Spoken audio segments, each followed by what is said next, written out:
From the moment I realized what I am about to tell you connects events from over 10 years of my life, I knew this wasn't just paranoia. This is the kind of story that slowly creeps into your mind and refuses to leave. Because once you see the pattern, you can't unsee it. Before I go any further, I need you to listen carefully, because what happened to my family wasn't loud or obvious. It was quiet, patient, and disturbingly calculated. And by the end of this, you'll understand why I genuinely believe we've been watched for years. I'm 22 years old now, recently graduated from college, and I grew up in what most people would call the perfect suburban neighborhood. Tree-lined streets, large family homes, the kind of place where nothing bad is supposed to happen. Our house was 3 stories tall, and there were only 2 windows that faced the street.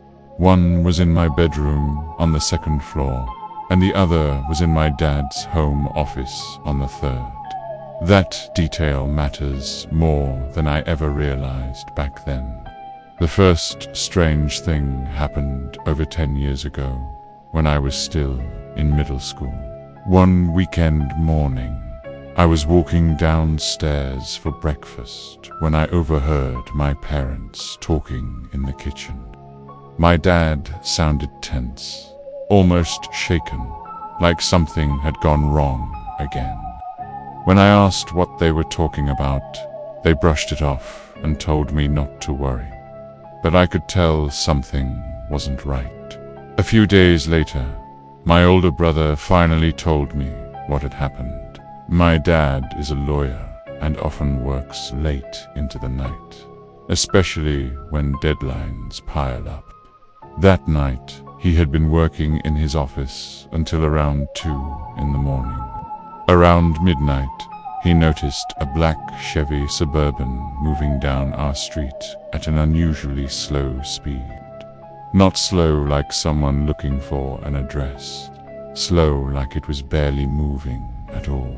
At first, he ignored it, but then he watched the same vehicle drive back down the street in the opposite direction, just as slowly, and then it stopped, right across the street from our house. My dad watched the car for several minutes, waiting for someone to step out. No doors opened, no lights turned on.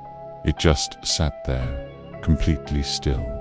Eventually, he went back to work, checking the window every so often. Hours passed, nothing changed. When he finally fell asleep at his desk and woke up around 5:30 a.m., the car was still there. Same spot, same position, like it had never moved. That car left before sunrise, and my dad barely slept afterward. He later admitted this wasn't the first time he'd noticed cars creeping down our street late at night. But it was the strangest. For years, we tried to rationalize it. Maybe someone was lost. Maybe someone was sleeping in their car. At worst, maybe someone was casing houses. Then, a few years later, something happened to me. I was 15, a sophomore in high school, and I was up late in my room making music.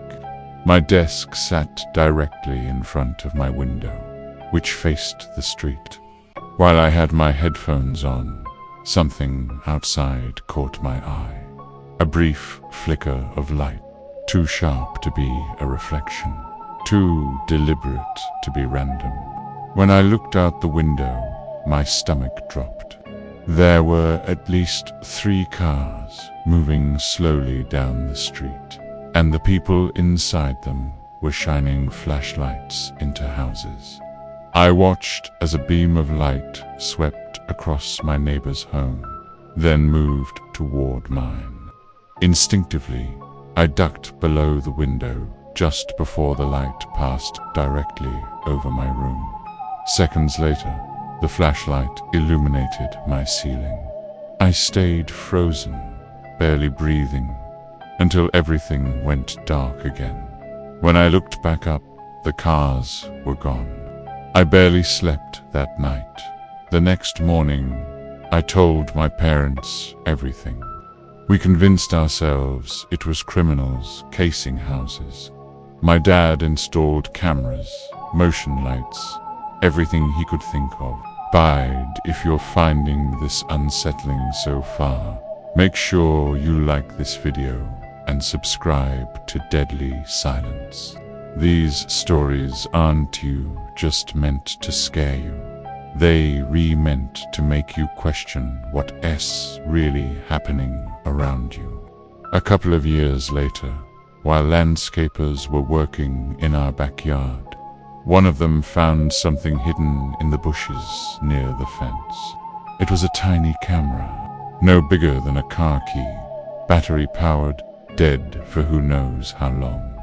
No memory card, no SIM card. That meant it could have been streaming live footage to someone nearby while it was active. My dad was furious. We searched through months of security footage, but found nothing.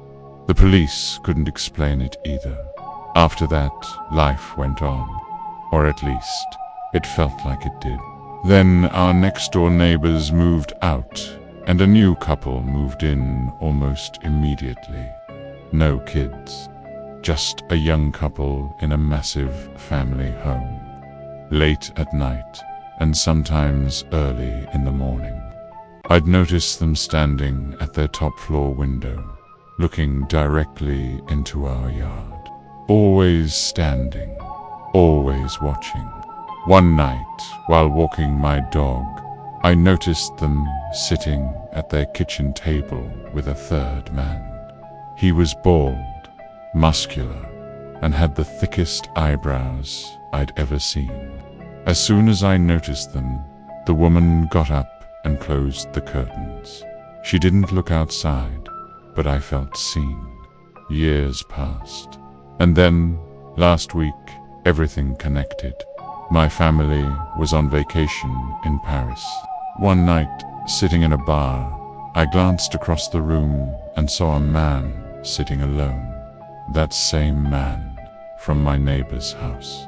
We locked eyes. He knew, I knew. And then he stood up and walked out without finishing his drink.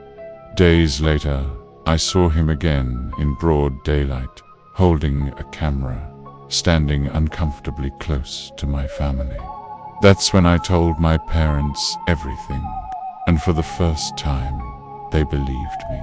I don't know who these people are. I don't know what they want, but I know this didn't start recently. If you've ever experienced something like this, I want you to comment below. And if this story gave you chills, share it with someone who needs to hear it. Because some stories don't end when the video does, and some watchers don't stop watching.